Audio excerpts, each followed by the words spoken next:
Protect your online privacy with NordVPN. Browse securely, access content from anywhere, and keep your data safe with military-grade encryption. NordVPN.com. That's NORDVPN.com.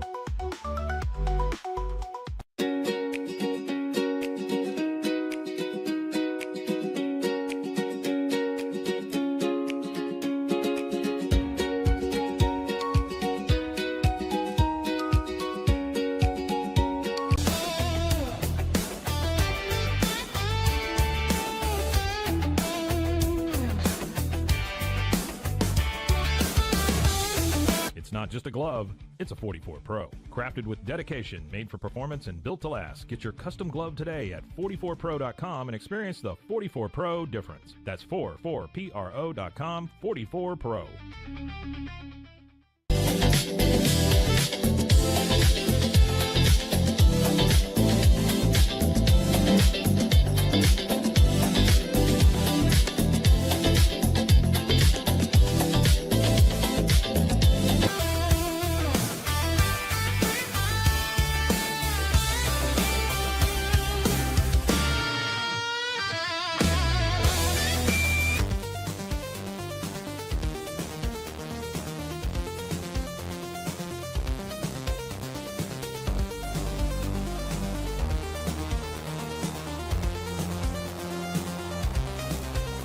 Our patented handles were launched in 2018.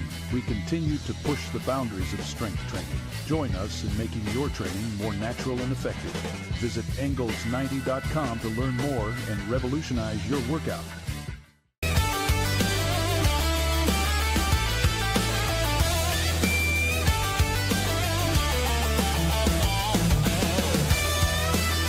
Looking for tickets to the hottest shows, games, and events? Ticket Liquidator is your one-stop shop for great prices, no hassles, and guaranteed tickets. Whether it's sports, theater, or concert, for the best seats at the biggest events, start with Ticket Liquidator today at ticketliquidator.com. Ticket Liquidator.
Introducing Bark in the Belly Premium Dog Food. 100% of profits go to help dogs in need. Over 30% of adults struggle with chronic foot and joint pain, and many face mobility limitations as they age. But a revolutionary Comfort First slipper has taken the wellness world by storm. Try Cloud Slides and feel you are walking on the clouds. Cloud Slides.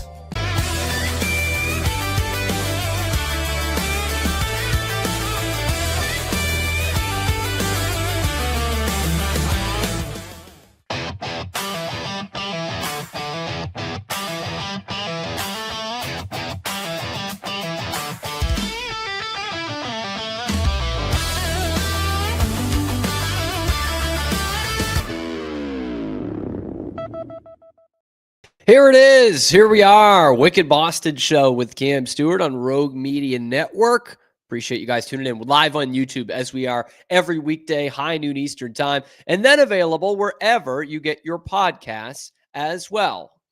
I'm your host, Cam Stewart. Zach Burke keeps us on the air 5 days a week as your lunchtime alternative to Boston Sports Talk Radio. And today we are talking about former Patriot Cam Newton, Patriot legend, some might say, Cam Newton's ridiculous comments about the Patriots and how Mike Vrabel has clapped back in his own Mike Vrabel Patriots kind of way. And then we will have a great discussion with Bruins legend Rick Nifty Middleton, who gave us so much time on the show today. More than I expected, but less than I would have liked because I could have talked to him all day. David Pastrnak just tied him for 5th all-time in Bruins goals at 402. So we talked about Pasta. We talked about what player emulates his game today.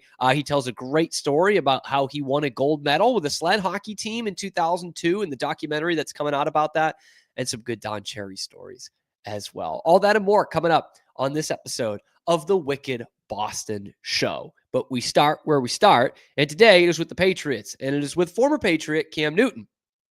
The talk around the Patriots is now suddenly about their schedule. And it's weird. It didn't happen until after they beat the Tampa Bay Buccaneers, who lead the NFC South, who are one of the best teams in the NFC, who have an MVP candidate at quarterback. It wasn't until the Patriots beat them on the road that everyone said, got to start looking at that schedule, though. Never mattered in the past. Never mattered who the Chiefs were facing. Never mattered who the Bengals faced to get to that Super Bowl because they played a last place schedule that year. Nobody cared. Nobody cared. But now, because it's the Patriots and they're good again, people all of a sudden, that's the biggest deal. I mean, look at the schedule. How can we say they're good? They've only won 8 friggin' games in a row in the National Football League. How can we even tell if they're good? Buffalo and Tampa on the road. Who cares? Look at these scrubs they're playing.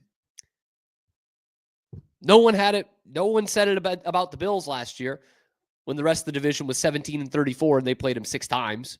Nobody cared then. Now they do. Here's Cam Newton on ESPN in what has to be the most nails on a chalkboard show you could possibly put on sports television at this point, telling you why the Patriots aren't good. Middle of the mall. And yes, is Drake May playing good football, Stephen Anthony and Ryan Terry? Absolutely. And I would like to attest his great play to one specific person that I know too well, Josh McDaniels. Now, Josh McDaniels may not be a great head coach, but he is a brilliant offensive mind. And he explains the game in a way that it's just, dang. So if the shades right here and the 3 texts right there, okay, cool, that's over. All right, cool. I did a mic and let's play. You're protected now, all right? The thing that I have a problem with is if you keep playing sorry scrubs, then you're going to have this falsetto of a mentality going into the playoffs, and it has one and done written all over it. Give me the Indianapolis Colts, because the same questions that I have for Indianapolis, or should I say Carly Ursay's Indianapolis Colts, she's doing a damn good job with that. Facts. When you talk about them, the same questions still arise when you're talking about the New England Patriots. I mean, genuinely, what the hell was that? I know what those words mean, but what the fuck is that guy saying? Like, what is this? What is that show?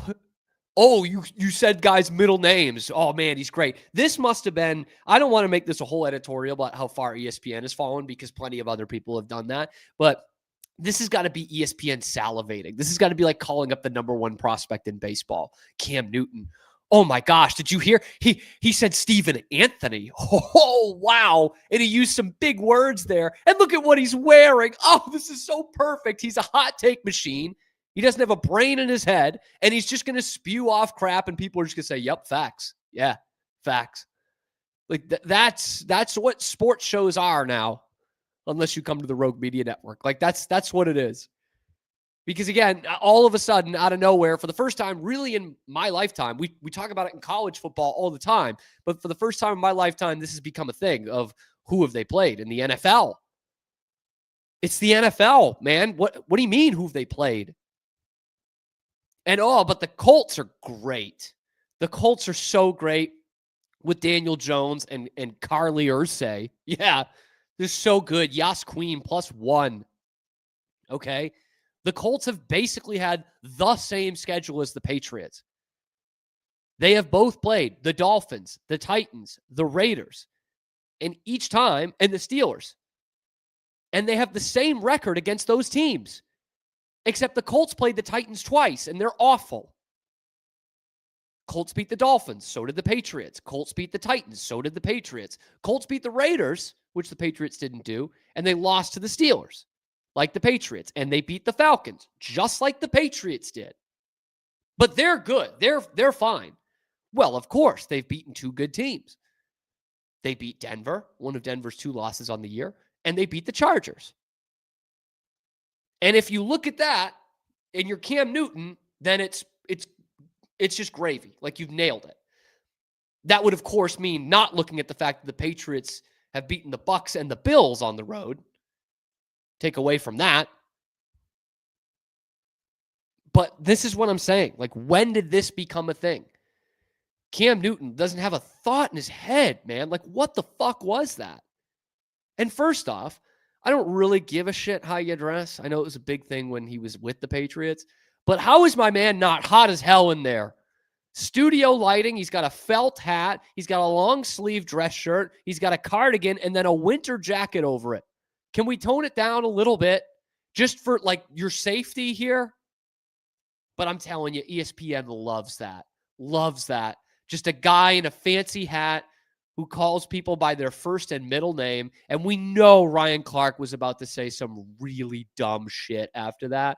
And he's middle of the mall. Yeah, whatever the fuck that means. So Mike Vrabel, in his own Mike Vrabel way, claps back. Here's his response to Cam Newton's middle of the mall, fool's gold comments. Is that weird to you? No, nothing's weird to me. No, because people could come on the radio or, you know what I mean? It's just like they could, whatever. It's just things that get their attention, or we are okay with that. I promise you, we were okay with anything that anybody says. We are going to come to work. We're going to focus on us. We're going to try to improve, and we're going to focus on the Bengals and going on the road and trying to get our 10th win. That's all we're going to focus on. It just seems that whatever it is, people are going to have something to say, which is great, and they're entitled to their opinion. And what's most important is what we do here and how we work. I promise you, none of that is offensive at all. I enjoy playing, coaching these guys and watching them be excited and enjoy those moments like Thursday night. I'm glad we had video for that one, by the way, because you hear that and you're just like, okay, yeah, Mike Vrabel kind of canned, almost Belichickian response. But when you watch it, you could tell Mike Vrabel's seething. He's sick of this shit already. He's sick of it. Like, he's like, what am I supposed to say to that? Lions and sheep and the affairs and all that. Like, Mike Vrabel is a really smart football guy who's coaching in the league right now. And Cam Newton is just, I mean, I don't doubt that he's a smart guy to some extent. But whatever he just threw out there was just shit. He just threw shit at a wall so that ESPN will give him a job. Like, that sounds like the worst show ever. Like, Cam Newton, Ryan Clark, and Stephen A. Smith? Who wants to watch that? Genuinely, who wants to watch that? The Rogue Media Network puts out a much stronger lineup every day. But here's what I keep getting hung up on. I don't understand when this became a thing, when the schedule became a thing. College football and conferences and the difference there, like, sure, yeah, that's a real legit gripe. But in the NFL, because I remember Cam Newton doing pretty poorly against some scrub-ass teams or whatever he called them. I remember him being pretty bad with the Patriots against some scrub-ass teams. And the last couple of years in Carolina as well, bad. But, like, last time I checked, this was the highest level of football you could get to. And thankfully, in a way, with how bad the Patriots have been the last couple of years, we as Patriots fans have gotten to relearn how tough it is to win in the NFL. But now, all of a sudden, everyone's trying to tell you they're not good. They've won 8 in a row. They've got the best record in football. They've got a legit MVP, if not the front runner of the MVP at quarterback. And now, seemingly out of nowhere, after they beat another good team in Tampa, everyone's trying to tell you they're not actually good. They're going to get exposed in the playoffs. And yeah, if Patrick Mahomes comes in here on the road to Foxborough and plays them in the divisional round, will I be worried? Sure, I'll be worried, man. He's the best clutch quarterback in football right now. But the Chiefs have to make the playoffs first. The Ravens have to make the playoffs. And they're both in some real danger of doing that. So I'll take a fool's gold over not qualifying for the playoffs right now, not being in the playoff picture. Because, oh yeah, Kansas City's battle tested. They're 5-5. One team ever has won the Super Bowl starting 5-5. It was the 0-1 Patriots. So I don't really give a shit if they're battle tested or not. And history will show you it doesn't matter. Whatever team is the healthiest and most likely the hottest going into the postseason and has the best quarterback are the ones that win. 10 times out of 10.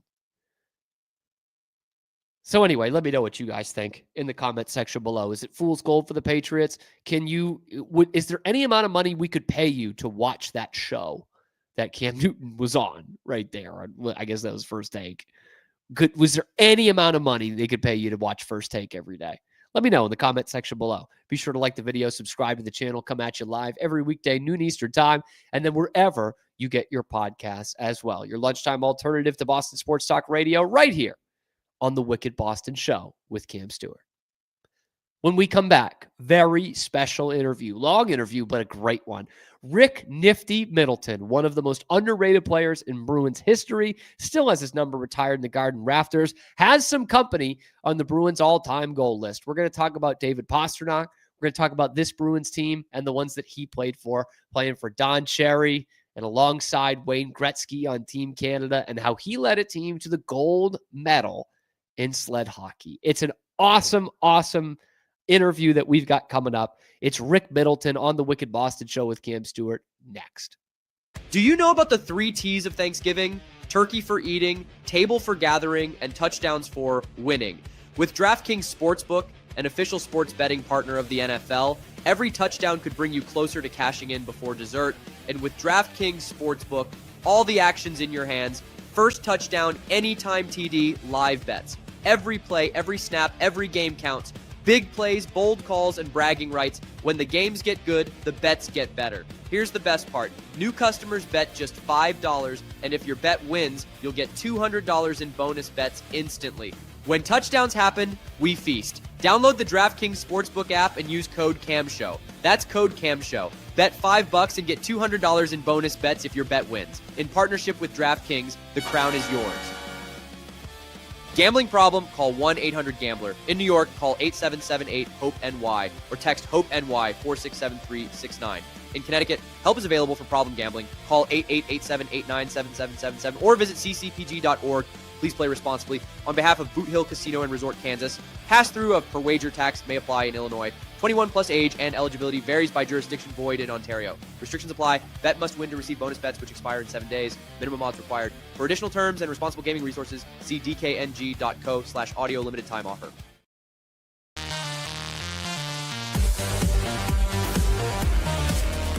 Experience the perfect blend of exquisite craftsmanship and life-changing technology with Gevi. Every product is built with precision, featuring specialized parts that ensure durability, efficiency, and safety. Upgrade your everyday with Gevi. Visit us at gevi.com to discover more. A journey into new thoughts, new cultures, new adventures. So what are you waiting for? Start your journey with Babbel now. Go to babbel.com or download the app. Overwhelmed by your inbox? Clean Email is here to help. Organize, clean, and manage your emails with powerful automation tools. Say goodbye to spam and clutter and enjoy a stress-free inbox. Try Clean Email today at cleanemail.com.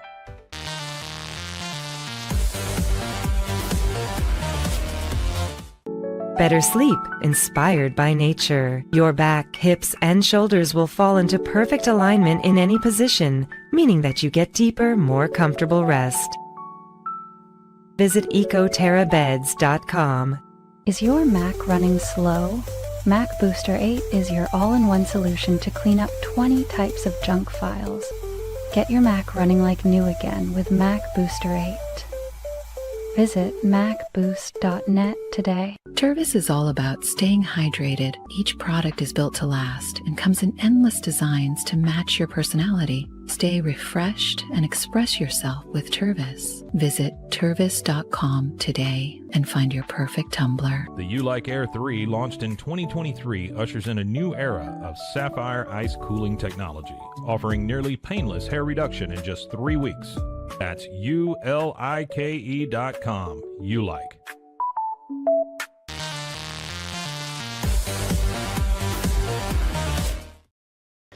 Welcome back to the Wicked Boston Show with Cam Stewart here on Rogue Media Network. Now, my next guest needs no introduction, but he's going to get one anyway. Okay, 402 career goals for the Bruins, 448 all-time, 1,000 games played in the NHL. He has his number retired in the rafters at the TD Garden, 6th in the Bruins all-time in points, tied for 5th all-time in Bruins goals. The one and only number 16, Rick Nifty Middleton. Rick, appreciate you taking the time. Nice introduction. Thanks.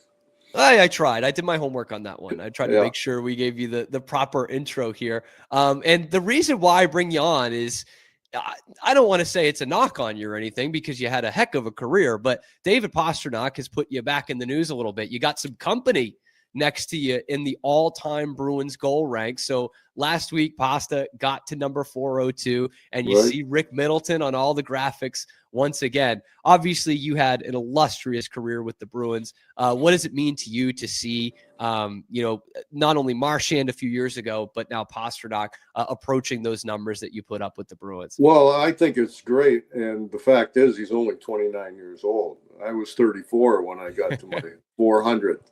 And 402nd, and it turned out to be my last year in Boston.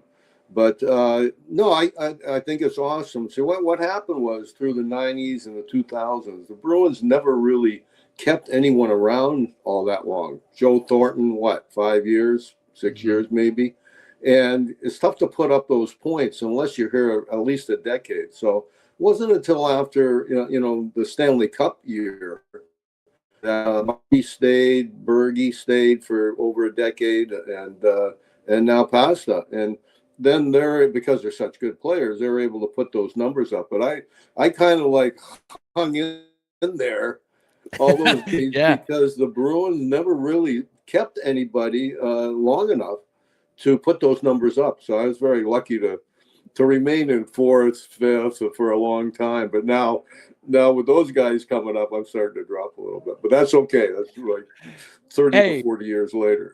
Yeah, right. It's a good run, and you're still comfortably in the top 10 of a lot of these for whatever. Yeah, I don't know if they have anybody coming, behind Pasta, with those types of points. So it'll take a few more years for somebody to pass them.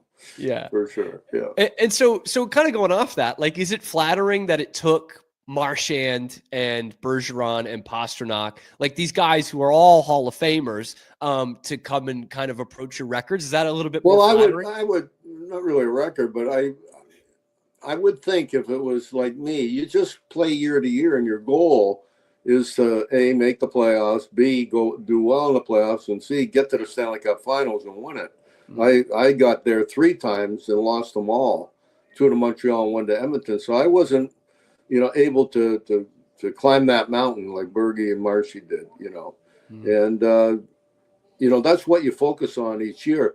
All of a sudden, the years pass by, and you're on somebody's list, and you realize you're coming close. When I had 25 shorthanded goals, I didn't know that till years after my career. I didn't know I was leading until Marshy passed me, and I was only 1 ahead of Derek.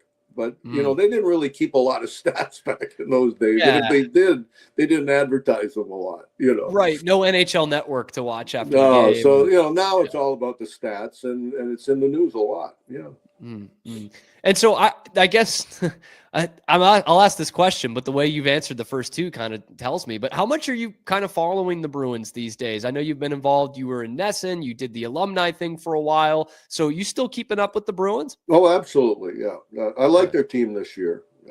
They have some chemistry. Last year they really didn't have any, and it was a long year, I'm sure, for the players and the fans. But they put it together, for run. It seems like all the teams this year, a lot of the teams, have ups and downs. They win 4 or 5 in a row, they lose 3 or 4, and it's going to be that way all year. It's going to be a dogfight right to the end of the year. But I think the Bruins, they're going to stick with it, and they have as good a chance as anybody in that division. Like, look at 3 weeks ago, they were in last place, and as of before the last night's game, they were in first place. So, no, it's fun to watch. It's a different era, in the NHL.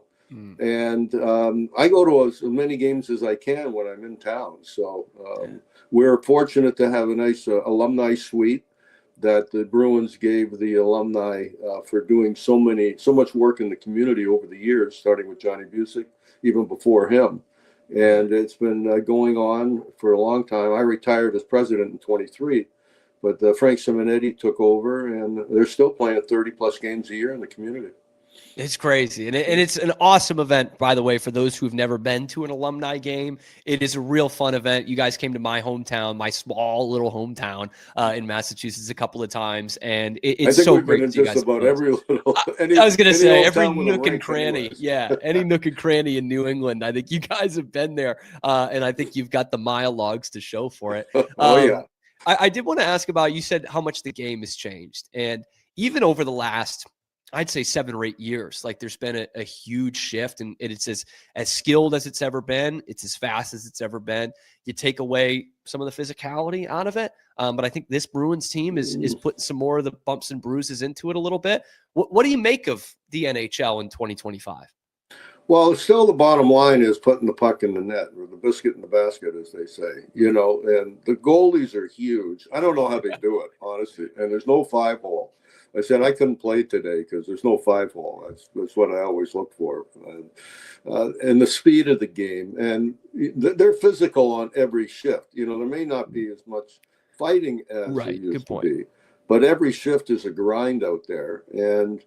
But the bottom line is you have to get the puck, you have to move the puck, and you have to get the shots on net, usually to win games. And it's not as easy, I wouldn't say as easy as it used to be, but with the trap and some of the defensive systems and the skating ability of just about everybody out there, you hardly see any one-on-ones anymore, seeing a forward beat a defenseman, because everybody can skate so well.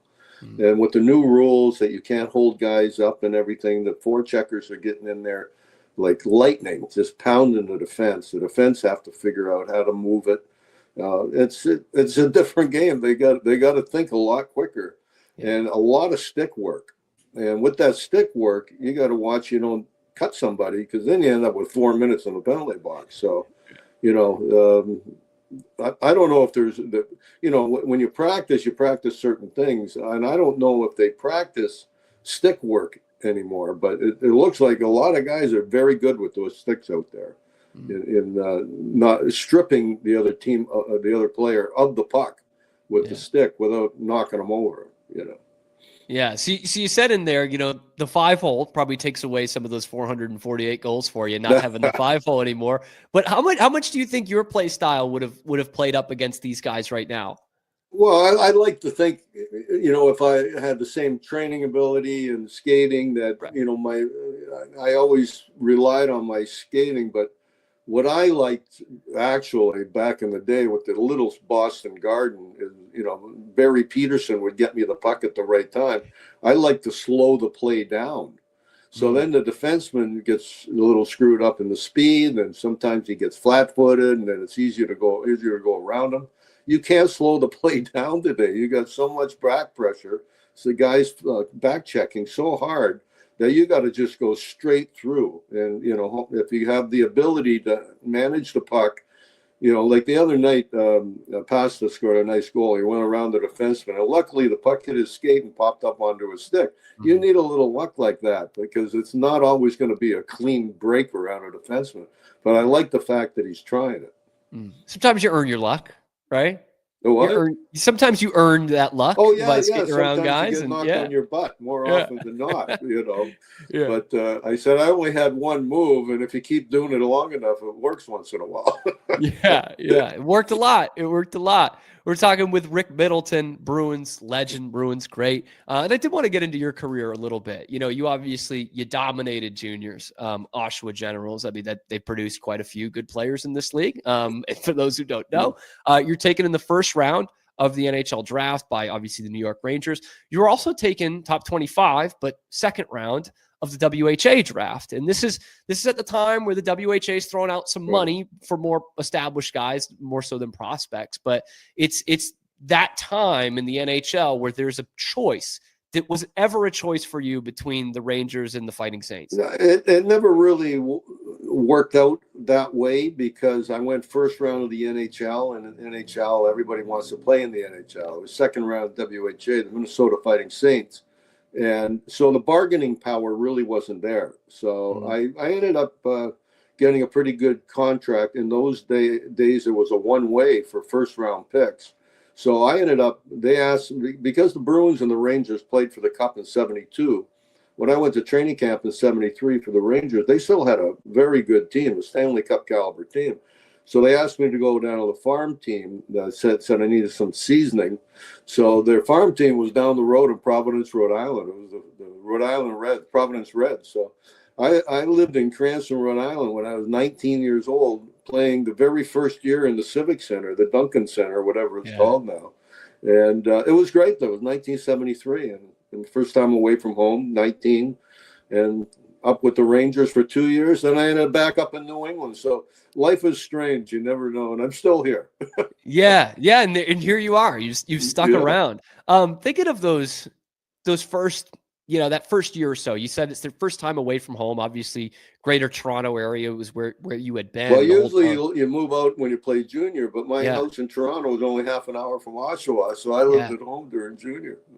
I kept the $60 a week. Oh, there you go. I mean, geez. I mean, the per diem was great. Yeah, I know, right?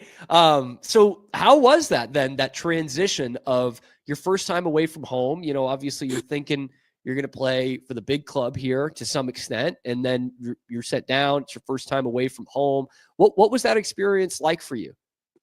I have some fond memories still. It was kind of weird driving to the States because I maybe have been in the States once or twice for hockey tournaments growing up, but I didn't know a lot about it and watched a lot of it on TV. And now I got to find Providence, Rhode Island without GPS. But I had just bought a brand new 1973 Pontiac Grand Am 404 barrel with my signing bonus, because I had an old 64 Merc when I was playing junior. So I got a new car and I was ready. I was ready to go. I wanted to play pro. I wanted to make it up to New York. I was so excited because the original 6 team, growing up in Toronto, the original 6 city, I watched the Leafs win 4 Stanley Cups, believe it or not. And the last one being 67. I was, still a teenager. So my goal was to get up with New York. And the problem, not the problem, but the thing was, I don't know, maybe because I was having a good year and the team was having a good year in Providence, they didn't call me up one game. So I ended up winning Rookie of the Year in the American League that year, and first All-Star team. So that really helped me take that next step into the NHL. So that's what I did, and I got off to a good start in New York the next year. Yeah, you lead me right into it. Like, you look at your numbers with the Rangers, because, obviously most people remember you with the Bruins. You came in there pretty early in your career, but 90 points in 124 games with the Rangers, that's nothing to scoff at. So it was better than that when it started, because my first few months in New York, the 74-75 season, I had 18 goals by Christmas. I actually had a 4-goal game against the California Golden Seals at Madison Square Gardens. We beat them 10-0. I got 4 goals. Little did I know that'd be my only 4-goal game of my whole career, my rookie year. So. Wow. But then early in January, I got a stick in the mouth, lost my first 4 teeth of many, and 16 stitches. So they put a football helmet on me, and we went on the road to Chicago, St. Louis, and Minnesota. And I get through Chicago, St. Louis. I'm in Minnesota a week later. I'm not eating very well because my mouth is so swollen. And early in the game, a guy comes to hit me in the corner. I went over on my ankle. I sprained my ankle bad, and I went to the hospital. It was broken. So I came back, scored 4 more goals, but that was the end of Rookie of the Year for me. But I was in the running until that was a bad week.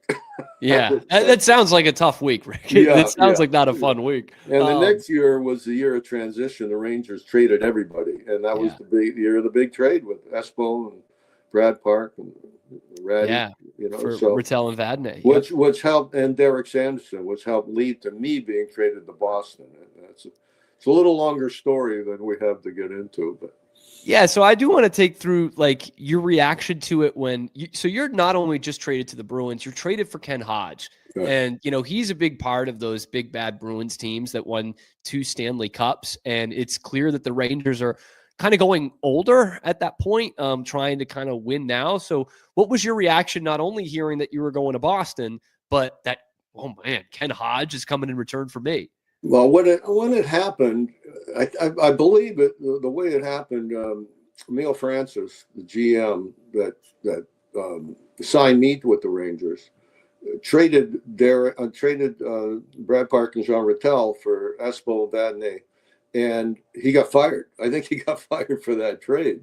And so I remember reading that Espo and Brad thought their careers were over. They were like, because they hated each other. There was a big rivalry between New York and Boston in those days.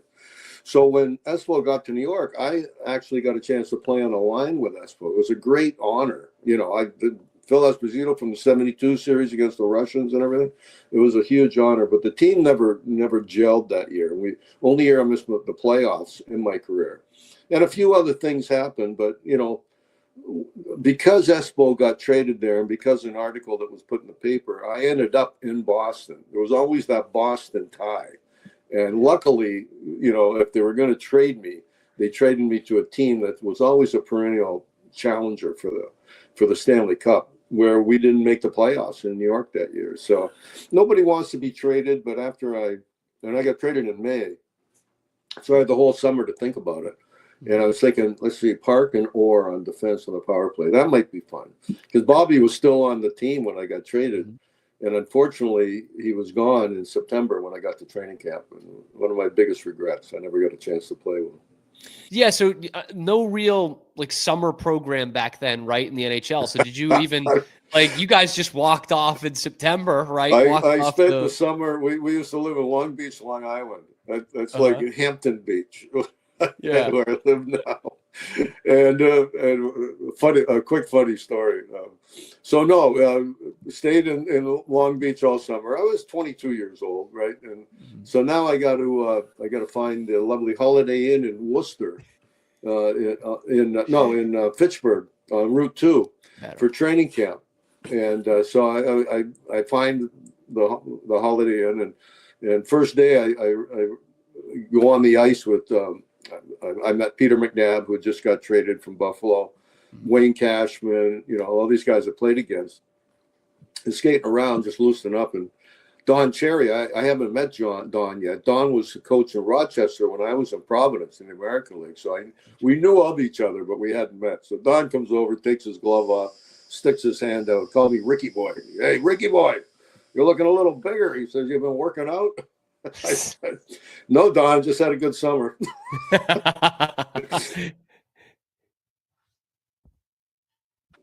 And it was my first game as a Bruin. Don played me with Jean Rattel and Johnny Busick, 2 Hall of Famers. I ended up getting a hat trick, and I thought, wow, what a great start. And he didn't play me the rest of the year. He thought I was a defensive liability, and he used to joke that he had to introduce me to our goalie at the end of the year. So we had that on again, off again relationship all year. But he was a great coach, players coach, especially if you won, and we won. And there's only one team that could stop us, unfortunately, and that was Montreal. And to be fair, you guys ran into a buzzsaw there. That is 9 guys in the Hall of Fame off that first team in '77. That's crazy. So it was.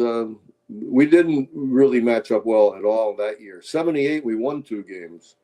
Bobby Schmott scored in overtime in game 2. I've never heard the Boston Garden so loud. I thought the roof was going to come off. But we could never win in Montreal. That was the problem. And they always had the home ice advantage until '88. we finally beat them in game 2 with Reggie Lemelin in net, and that helped us finally beat them in 45 years. Yeah, so I do want to ask about that. So that was your last year in the NHL, and if I'm not mistaken, you were the only guy that was there for the Cup Finals against Montreal, and obviously 79 against Montreal. Yeah. And so, it was a big deal for Bruins fans to, all the people welcoming you at the airport to beat them for the first time in 45 well, years. the record was 45 years, long Yeah. before me, dating back to the Warriors. The Bruins had never beat Montreal in a playoff series. Even in 70-72, they never played them. Mm-hmm. And they lost to them in 71. Yeah, in the in-between. So, to be able to do that finally, and it turned out to be my last year, and I ended up scoring a couple big goals, which I loved.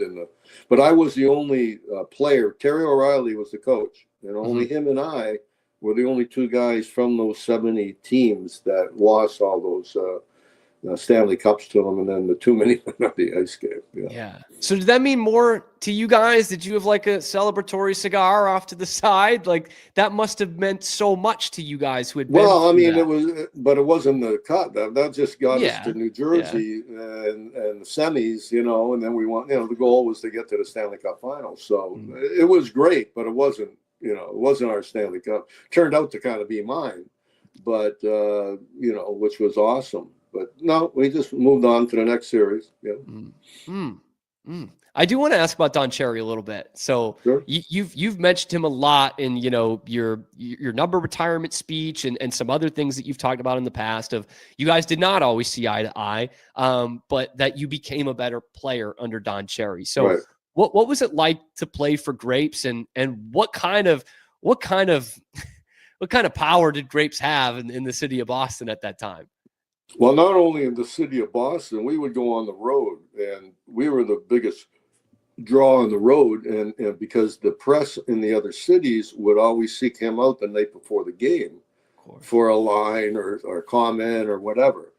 And the one that I remember, the funniest one, was we were in Colorado playing the Rockies, and they weren't I think they were in last place in their division. We were in first place. The reporter asked him, he said, "How do you get your guys up for the game, Grapes? Like you're playing a team that's not very good and blah, blah, blah." So Grapes goes, "Well, I think I'm just going to have them wear their left skate tomorrow night." Well, don't you know that they're going to pin that up in their dressing room? And there was a brawl, and I can't remember if we won or not, but that's what he would do. And the press on the road loved them, and we were the biggest draw, and not only at home. Yeah. So, and obviously you guys kind of take on this play style that Boston just goes nuts for. Like, obviously they loved having Bobby Orr and Phil Esposito on the team. That was pretty good too. But Sure. the lunch pail AC, as they called you, and it was, you and Taz O'Reilly and Peter McNabb. Well, and Stan Grapes Jonathan. named the team that to try to, downplay how good we were. Like we're just a hardworking team with not a lot of talent. Well, Guys had some skill. truth be told, we were a pretty well-balanced team with great goaltending and a tough team. I talked to a lot of players in those days. They didn't like coming into Boston Garden, and so, the joke was that, Peter McNabb and myself, we didn't get a lot of fighting majors or penalties. I said, somebody's got to kill the penalties off because we had enough guys in the penalty box. So somebody's got to do it. So, and obviously, Don definitely loved his tough guys for sure. Oh, yeah. And you can kind of see it with the moves that he makes there, right? Kind of getting rid of those, big bad Bruins guys who'd won the cup and bringing in some of his style of player. Well, he's a defensive coach also. Yeah. The days of the 3-minute shifts and, winning 8-7, he wanted to get away from those styles of teams, I think. Yeah. And he wanted a grinding, hard team to play every night. And that's what he got. This is, hindsight is 2020, but when you look at those teams you guys had in the late 70s and going up against those great Scotty Bowman Montreal teams in the final, if it had happened a couple of years before, like if you guys had been together for like 74, 75, 75, 76, and Philadelphia, the Broad Street Bullies, are your opponents instead of Montreal, a great team in their own right. Do you think you guys would have had a better chance at the Cup going up against those guys? Well, I think what happened to Boston and maybe some other teams, but especially in Boston, the WHA, they lost so many guys because of the money, including Derek and Johnny McKenzie, that they lost a lot of their grit, Ace Bailey. And I don't think they were as good a team. And so you had a team like Philly, the Broad Street Bullies, that were a very physical team. I think if the Bruins had kept their guys, they would have really give Philly a run for their money in the physical department, the fighting department for sure. Yeah. And they still had Bobby. But I think by that time, Bobby couldn't carry the whole team, and they weren't as physical, let's put it that way, as they used to be.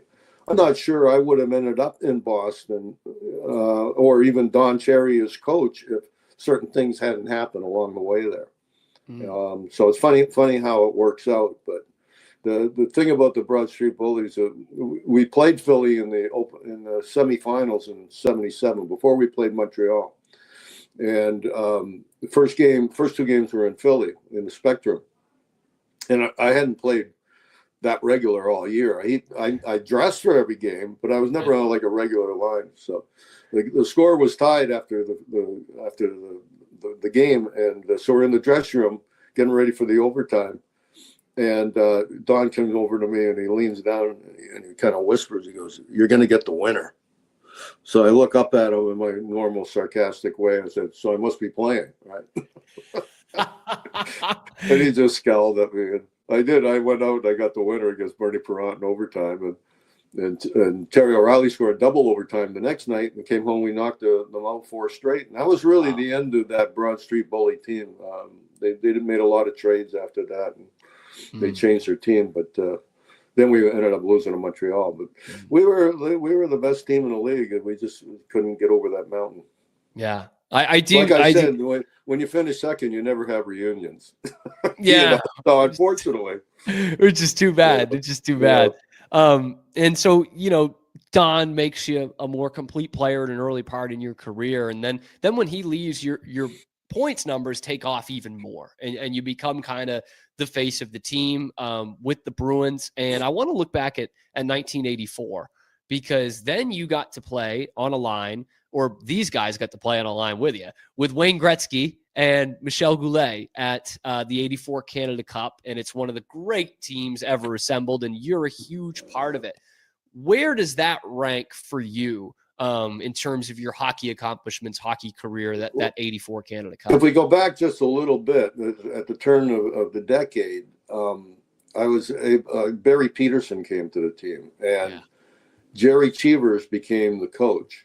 And right away, Cheesy put Barry with I, and we clicked right away. So those 3 years from 81 to 84, we had as good a run at it as any line in the league, with Mike Kruzelinski on the left side for part of it. And I was lucky enough to make the team in the Canada team in 81. They invited me to try out. What happened was Gilbert Perreault broke his ankle or something. They asked me if I could play left wing. Well, Don had already been playing me at left wing in '79. I said, of course I could play left wing. So I made the team on a line with Kenny Linsman, who hadn't come to Boston yet, and Danny Gare from Buffalo Sabres, another great guy. And we were the third line. We beat the Russians 7-3 with that little Miskin in net in the round robin. And we went into the finals, and they put Tretiak back in net, and they beat us 8-1 in the Montreal Forum. It was 1-1 halfway through the game. That's the same team that the U.S. team beat the year before. Yeah. And maybe the last time Tretiak played in a big game like that. So by the time 84 rolled around, I was debating whether they invited me to try out, but I was debating even whether to go after all the politics, and Eagleson was running it, and there was a lot of talk about him. And he was my agent my first 8 years. So, but at the last minute, I decided I'm going to go. And I wasn't in the best of shape. And I ended up, in training camp. You work out for a month before, it's not like to go to the Olympics now in the middle of the season. We spent a month of August in Montreal in 81. And we were out in Calgary and Edmonton in 84. So you round into shape. And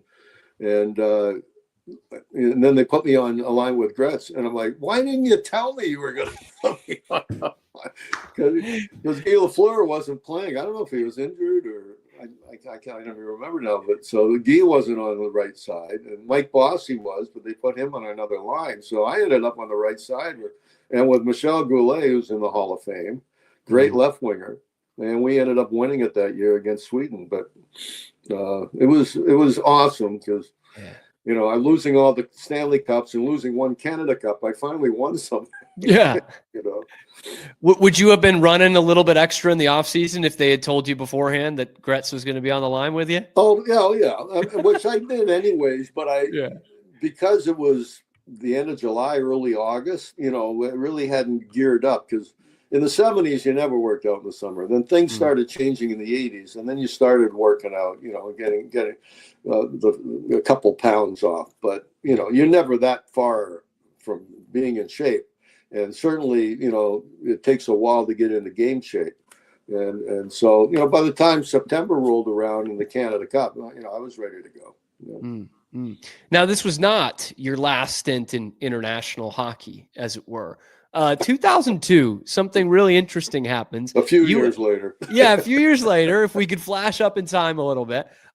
You end up taking kind of late in the game a little bit, the head coach of the USA sled hockey team, and they end up winning the gold medal. And it's storybook stuff to the point where there is something being made about it. But take me through that experience. Well, it all happened with a phone call. A friend of mine who was on the U.S. disabled ski team, Paul Edwards, called me in January of 2001 and said, hey, I heard, I didn't even know what sled hockey was.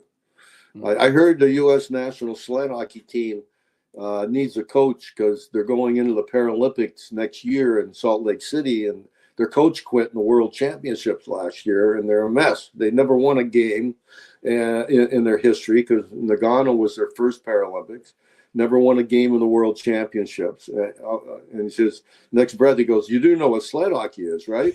And I thought if I had said no, he'd say, oh, never mind. So I said, oh, yeah, I know what it is. But I had never seen it. I just heard hockey and Paralympics. And I said, yeah, I'd like to see what this is about. So I lied a little bit. And as it turned out, I ended up getting the job. And it was a bee's nest because you know, there's no money in it. And this is all for, you know, country and the U.S. national team. And it was a great honor. And I thought it would be a great challenge. But there was another coach that coached a team in Chicago that I was unbeknownst to, I didn't know, that he thought he should be king. So there was a lot of conflict when it came to picking the team. Half the guys were from his Chicago team, half were from other parts of the country. So there was really a conflict with the players too. Yeah, which I walked right into. And then we had the training camp in August 2001, and we were supposed to play a tournament in Canada with Canada and Japan, and 9/11 happened. And they shut the airspace down, as you know, and we never played another team for 6 months. We only went to the cities the guys lived in, Boston, Dallas, Chicago, Minnesota, to train once a month for 4 days. That was all we had for 6 months. And we went into Salt Lake City as the 6th seed. We were only invited because we were the host team. They had never won a game. They would not have been invited anywhere else. And we walked in there as the 6th seed out of 6 teams, and we won the gold medal. And we won every one of our games, outscoring the opposition 22-3. Spanked Canada, the number 1 seed, 5-1 in front of 6,000 fans at the E Center. And so Tom Moulton, my buddy and my assistant coach, and I years ago said, we got to have this story told. I mean, this is the worst to first. It's a great story. Nobody knows. Everybody knows Miracle. Right. Nobody knows this story. And since then, the national team has won a bronze and 4 golds in a row. They're the winningest team in the world. Canada can't even touch them. And the game, like the NHL game, has gone so fast. You used to see these guys on this, and it's full check. It's not recreational. These guys are dirty. They hit hard, and they fire that puck like the NHL play. I've seen guys shoot it over the net from center ice sitting down, one hand. So the game has really come a long way. But back when we played, it was just at home 6 months after 9/11. It was unbelievable. There wasn't a dry eye in the place. And it went to a shootout, and it went down to the last shooter. You can't write this script, but you're going to see it in a documentary coming out in time for the Olympics and Paralympics this year. We haven't settled on a name yet, so I can't tell you what it's called because it's not finished. Yeah. But we're in the last stages. And apparently NBC and Peacock are going to pick it up for the Olympics and Paralympics. It's about time, because what a story that is. It's a great story. I've seen the trailers and everything. We had a documentary team, a husband and wife team from Hollywood, California. They did this on their own. They followed us through every camp all the way through the gold medal game. They have 100 hours of tape from 02 that they've made a deal with our production company to use whatever they need. So we got it going back and forth from 02 to today, and we were inducted into the U.S. Olympic and Paralympic Hall of Fame in 22 in Colorado Springs, and we were inducted into the U.S. Hockey Hall of Fame last year in Pittsburgh. So we're finally being recognized, for being the spark that lit the fire. And now, if anybody gets a chance, watch the U.S. national sled hockey team now, because dynasty. They're incredible. Yeah. Declan Farmer, that's the name of the best player in the world. In our day, the guy by the name of Sylvester Fliss still is the leading scorer in the history of the U.S. sled team. Wow. He scored 11 goals in 5 games with 3 hat tricks, and ironically, he wore number 4. It's a good hockey number. He was incredible. Good hockey number. Did it feel weird at all? Like, you're a true-blooded Canadian. Did it feel weird at all to coach the U.S. team? Well, I'm a Canadian by birth, and but I left when I was 19. I've been living in the States since, and now I'm proud to say I'm also a citizen of the United States. I'm a dual citizen. And but back then I wasn't. I was on a green card. And luckily they didn't say, hey, you need to be an American citizen to do it. I think they were so desperate for a coach. Right. They figured, hey, at least he knows hockey. But one of the funny stories, they asked me to do a camp in Tampa, Florida, of all places, a couple months after. They hadn't made me the national coach yet. I think they wanted to see if I could put a 2-day camp together, because I would have had to do that for the selection camp. So first time I met the guys, we had crack ice time at 6 a.m. in the morning, like usual. And I'm on the ice and warming them up, blowing the whistle. One first whistle go this way, second whistle go that way. And I blew the whistle. I went backwards. And they all stopped and looked at me. And I thought, shit, they don't go backwards. Honestly, welcome to sled hockey. I did not know they didn't go backwards in the sleds. Oh man! And that will be in the documentary, I'm sure. I can't wait. Wait, Rick. I got 2 more questions for you because you've been so generous with your time here. But I got to get one of these in. This was a viewer question. We teased this interview on the show yesterday, and one Bruins fan wants to know what current Bruins player, or maybe a recent Bruins player, reminds you of you.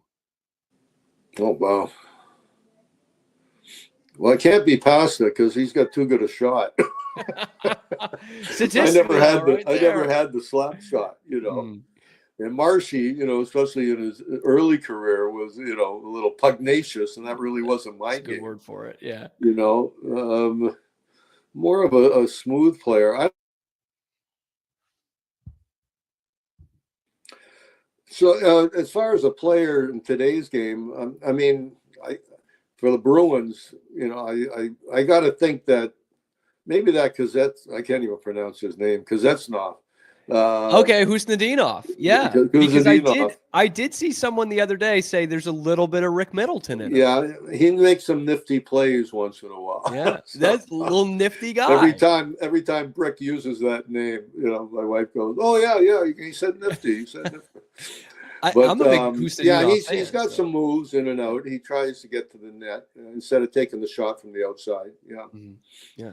And I hope it develops a little more. It's still a kid. I mean, still, I think 22, 23. So we could see some more nifty from. Well, it's always been my feeling that you take penalties when the other team has the puck. When you have the puck, the other team is more apt to take a penalty on you. And if you don't go to the net, you're not going to force them to do anything. They'll let you shoot from the outside because the goalies are so good now. So to me, you got to go to the net. And I like these guys that, all right, maybe you can't blow around the defense anymore, but you're coming out of the corner with the puck or something, you got to go to the net. You got to draw a penalty, a hook, a trip, anything, or you create a rebound.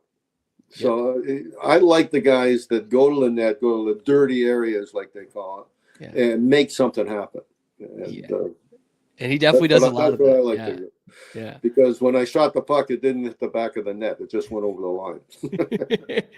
Then last question from me, and this is something that I've grown to appreciate more over the years.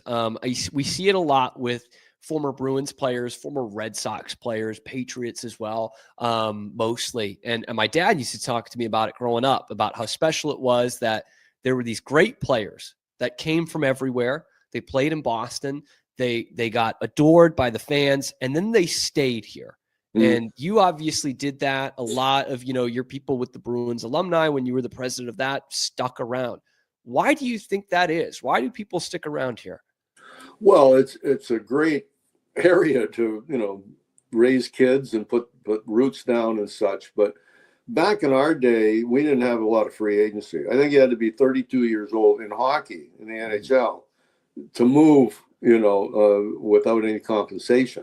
And most guys maybe didn't even make it to 32. So, I joked, I said, well, maybe we should thank Alan Eagleson for never getting us free agency, because that forced us to stay in one town. If you could last that long and play at that level, you could stay in one town that long.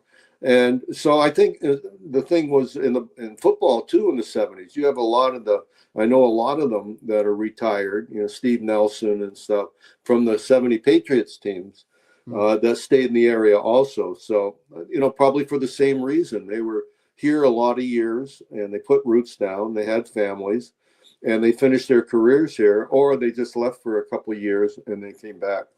So I think it's just a tribute to this area, whether it's Mass or New Hampshire or Maine. It's such an awesome area to live, and you have everything: oceans, mountains. What can you ask for? I'm from Toronto. Toronto's flat as a pancake. Not a lot of mountains, not a lot of ponds, no ocean. So you do have Lake Ontario. Sure. But no, here you have everything. You really do. Yeah, and that is something that is a good source of pride, I think, for people around here. That there's so many of you guys that have stuck around, and it is a special thing that does not happen in every town, and it's certainly not. I know every a lot day. of people tried to go live somewhere else. They always end up coming back here, especially if it was California. I love that. And I really appreciate you taking the time, Rick. Rick Middleton, one of the all-time great Bruins, number 16, retired up to the rafters at the TD Garden, gave us way more time than I could have ever imagined. So, Rick, thank you so much for taking anytime. As I told you, I love talking hockey. So, and we might have to bring you back once that documentary is coming out. We might need to plug that a little bit more. But Rick, let's really see appreciate how the team does this year. In the yes. You might become one of our Bruins analysts on here on the Wicked Boston I'm ready. show if you're not too careful. Yeah. But really appreciate it. Enjoy your holidays and let's hope that the Bruins continue winning. Happy Thanksgiving, Kim. How about that? Rick Middleton, one of the all-time Bruins greats, joining the Wicked Boston show. I mean, man, as you could tell with the runtime of that, I could have talked with him all day. So thank you guys so much for tuning in. If you like it, like the video, subscribe to the channel. We will have more where that came from. We are live at noon Eastern time every weekday on YouTube, and then wherever you get your podcasts as well, talking nothing but Boston sports. Your lunchtime alternative to Boston Sports Talk Radio right here on the Wicked Boston show. For all of us here at Rogue Media Network, a special thank you to Rick Nifty Middleton. Thank you to Zach Burke for keeping us on the air. I'm your host, Cam Stewart. We will see you tomorrow on another edition of the Wicked Boston Show.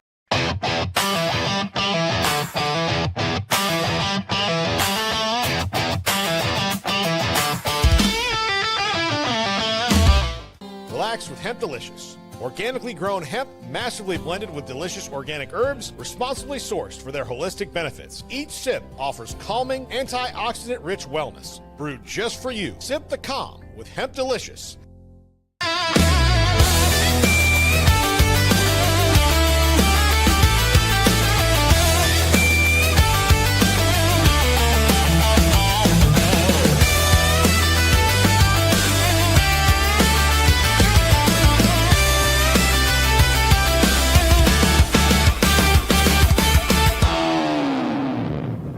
At Open Goal USA, we're revolutionizing training for both soccer and lacrosse with our innovative portable rebounders. Perfect for players of all ages and skill levels. Visit OpenGOAAALUSA.com and elevate your training today.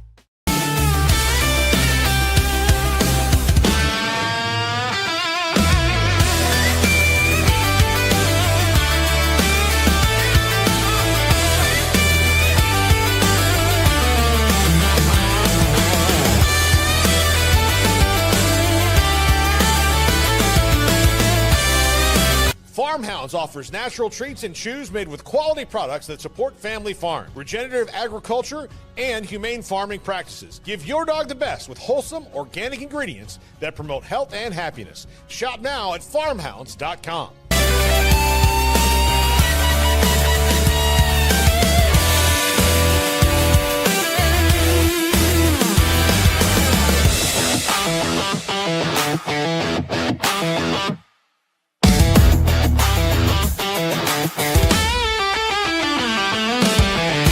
Get paid faster with Bill, the easiest way to send, receive, and manage your payments. No more delays, no more hassle. Whether you're a freelancer or a business, Bill makes payments seamless and secure, simple, fast, and reliable. Sign up today at Bill.com.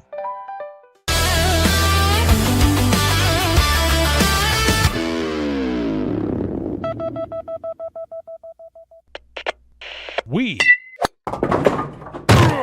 are Rogue Media Sports.